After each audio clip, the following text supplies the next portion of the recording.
días, bienvenidos al primer repaso a la actualidad del día aquí en Negocios Televisión. Vuelta del verano, arranca el mes de septiembre. Nuevo curso para los mercados que sin lugar a dudas van a afrontar unas semanas trepidantes con las próximas citas marcadas por los bancos centrales, día 12, día 18, Banco Central Europeo,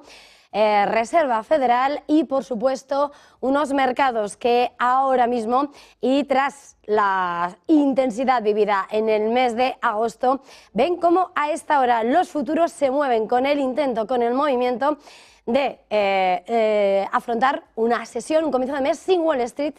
cerrado por festivo, por el Día del Trabajo. Cierra Estados Unidos, cierra también Canadá y mientras tanto los futuros cotizan a la baja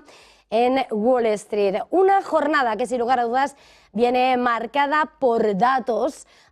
que son y que marcan lo que es el debilitamiento de esa economía del gigante asiático, de la economía china, que vuelve a decepcionar pese a arrojar una lectura de ligera subida en el PMI manufacturero, según el dato de Caixin, porque sin embargo los datos oficiales de este fin de semana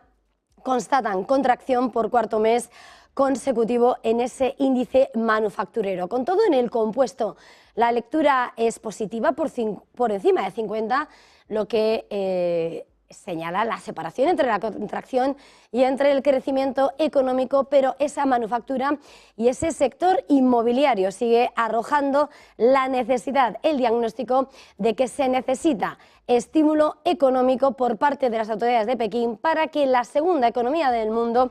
despegue y crezca al ritmo esperado. Es sin lugar a dudas el dato de la mañana, lo que va a ser el comienzo de una semana trepidante en datos de PMIs que hoy van a marcar la actualidad del día del viejo continente. También seguirán en Estados Unidos esta semana, aunque el dato clave llegará el viernes con el dato del informe de empleo en Estados Unidos y el PIB de la eurozona. Pero en la última hora de esta mañana se escribe mirando sin lugar a dudas a lo que son los grandes temas de la mañana, mirando al resultado electoral en Alemania, mirando también a las tensiones internacionales y lo que es la negativa de Elon Musk a cerrar X en Brasil pese a la decisión del juez. En Alemania, resultado histórico, varapalo para ese gobierno de semáforo, ese gobierno de coalición de Olaf Scholz, que ha visto cómo en las regionales de este domingo ha visto el ascenso de la primera vez desde la posguerra, desde la Segunda Guerra Mundial, de la victoria de un partido de extrema derecha, Alternativa para Alemania, y ha conseguido la victoria en una de las elecciones regionales más esperadas para ver lo que está siendo el férreo varapalo y el castigo de los votantes a la política del gobierno de coalición de Olaf Scholz. La coalición gobernante es la que ha sido castigada en las dos elecciones regionales con partidos de extrema derecha y de izquierda, obteniendo más del 60% de los votos en Turingia y casi la mitad en Sajonia. Según las previsiones de la cadena pública ARD, como decimos, Alternativa para Alemania de extrema derecha se encamina a una clara victoria en Turingia con un 32,8% de los votos. Los tres miembros de la alianza de Scholz, socialdemócratas, verdes y demócratas libres, han obtenido menos del 15% en cada uno de los dos estados. El FDP no ha llegado ni a tocar el 5%, el umbral para llegar en el Parlamento regional, y los verdes también se quedan cortos en Turingia. El único partido tradicional que logra un resultado relativamente bueno es el conservador, la CDU, que se prevé que gane por estrecho margen en Sajonia por delante de la FD y que quede segunda en Turingia. Todo esto, por supuesto, mientras en la lectura internacional importante en lo que está siendo el frente entre Rusia y Ucrania y lo que está siendo también las últimas horas en Oriente Medio. En Rusia, el ejército ucraniano ha lanzado uno de los mayores ataques con aviones no tripulados, con drones contra Rusia desde que comenzó la guerra a gran escala. Un ataque en el que de nuevo ha fijado como objetivos plantas de energía y una refinería de petróleo, mientras las fuerzas de Moscú han registrado nuevos avances hacia una ciudad clave en el este de Ucrania, según han informado fuentes a Reuters. Los ataques con misiles rusos en Kharkov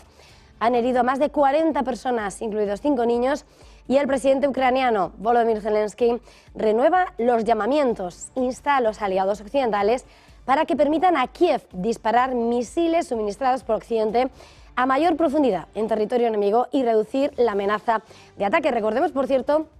que el secretario general de la OTAN, Jens Stoltenberg, que abandonará el puesto el 9 de octubre, ha señalado que ese ataque en suelo ruso es derecho legítimo de Ucrania, precisamente por ese derecho a la autodefensa. Importante, por tanto, la intensificación de los ataques, mientras, por supuesto, Rusia sigue avanzando, ya lo ha señalado, en cambios en su doctrina sobre el uso de armas nucleares en respuesta a lo que considera una escalada occidental en la guerra en Ucrania. Lo ha dicho su viceministro de Relaciones Exteriores, Sergei Lavrov, que ha señalado que los trabajos en ese cambio de la doctrina nuclear están avanzados. Pero importante, sin lugar a dudas, no solo lo que está pasando en esa guerra en Ucrania, en ese frente entre Rusia y Ucrania, sino también Oriente Medio. En Oriente Medio, los esfuerzos por alcanzar una tregua entre Israel y Hamás avanzan con lentitud en un escenario que se complica y que en las últimas horas ha visto la entrada de nuevos actores, sobre todo desde que el gobierno de Netanyahu haya enviado un delegado a Moscú con respecto a la crisis de los rehenes. Conversaciones, según el comunicado oficial que habría llevado a cabo el secretario militar israelí, donde ha tratado con las autoridades rusas la cuestión de los ciudadanos de Israel secuestrados por Hamás en los atentados sorpresivos de octubre, recordando que el gobierno de Vladimir Putin ha estado en contacto con el movimiento de resistencia islamista sobre el destino de los rehenes que tienen ciudadanía rusa. Y todo esto, por supuesto, mientras Israel ha recuperado los cuerpos de 6 rehenes en un túnel al sur del Gaza, donde al parecer habían sido asesinados poco antes de que las tropas israelíes llegasen y, entre tanto, ha comenzado la vacunación contra la polio, una campaña que ha comenzado y que va a ir acompañado de breves pausas en los combates para permitir que la campaña que lleva a cabo Naciones Unidas en colaboración con las autoridades sanitarias palestinas lleven a cabo. La OMS ha señalado que los combates se van a detener durante al menos 8 horas en 3 días consecutivos y estiman que las pausas probablemente deberán extenderse a un cuarto día y que la primera ronda de vacunaciones durará poco menos de 2 semanas. Clave, sin lugar a dudas, la tensión internacional, mientras, por supuesto, mirando al mapa importante y en lectura empresarial, como Starlink, la empresa de Elon Musk, se niega a suspender la red social X en Brasil. Es la tensión informativa, es esa cuestión decretada por un juez en Brasil y que Elon Musk está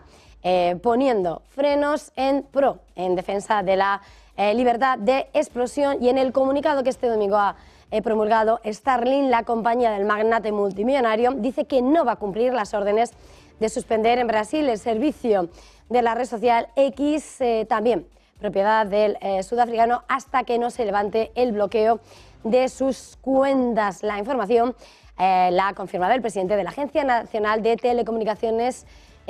Carlos Baigorri, entidad encargada de notificar a los más de 20.000 operadores de Brasil la orden de suspensión de X en el país, según el portal de noticias G1, y que está siendo a esta hora uno de los principales focos de atención.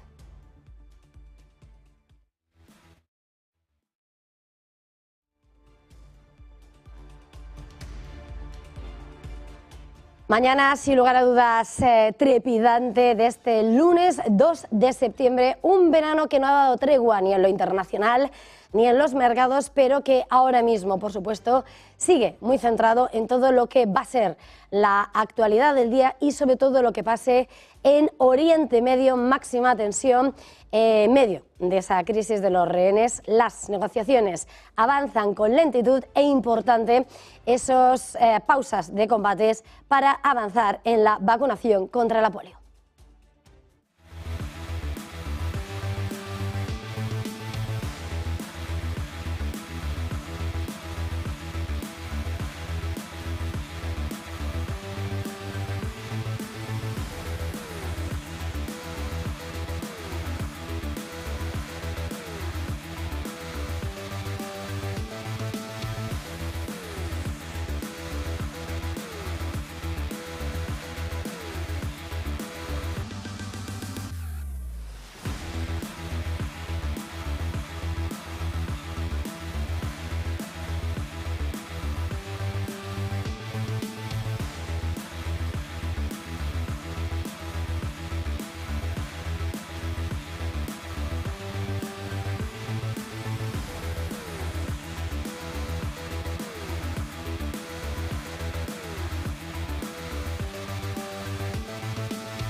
13 minutos pasan de las 7 de la mañana y sin lugar a dudas continuamos en este primer repaso a la actualidad del día de este nuevo curso que arranca en este mes de septiembre y donde los mercados, sin lugar a dudas, van a guardar grandes citas importantes con la política monetaria. La semana que viene, Banco Central Europeo, la siguiente, el 18, esa cita con Powell después de haber afrontado una sesión, una jornada en Jackson Hole donde decía que no va a permitir el enfriamiento del mercado laboral. Con todo, la semana arranca con datos que sin lugar a dudas nos hacen mirar a China. Este fin de semana hemos conocido cómo, según los datos oficiales, los de las autoridades de Pekín, el PMI manufacturero de la segunda economía del mundo, se ha contraído por cuarto mes consecutivo. La excepción es la que ha rondado la lectura de ese dato fabril de la economía china y que, sin lugar a dudas, además marcaba ese dato de 49,1 puntos por debajo de los 49,4 que había marcado en el mes anterior y por debajo de lo que se esperaba. Los 5 subíndices que componen el PMI manufacturero se han situado en zona de contracción, ya sea producción, nuevos pedidos, lo que resulta clave en la lectura de la demanda, tiempo de entrega, empleo e inventarios de materias primas. En cuanto a lo manufacturero, el que mide servicios y construcción ha acelerado a 50,2, una décima, pero el sector de la construcción se ha desacelerado desde 51,2 a 50,6.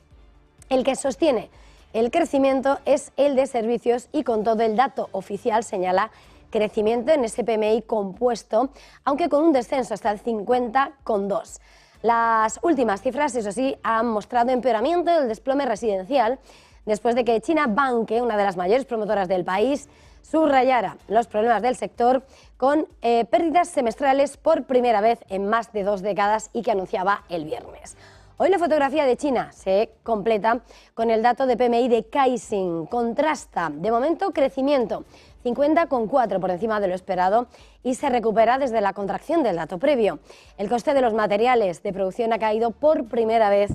en 5 meses, mientras los fabricantes han reducido drásticamente los precios de venta para seguir siendo competitivos. Con todo, los motores de crecimiento de China siguen dando señales de agotamiento y destaca la necesidad de que las autoridades de Pekín introduzcan nuevas políticas de estímulo.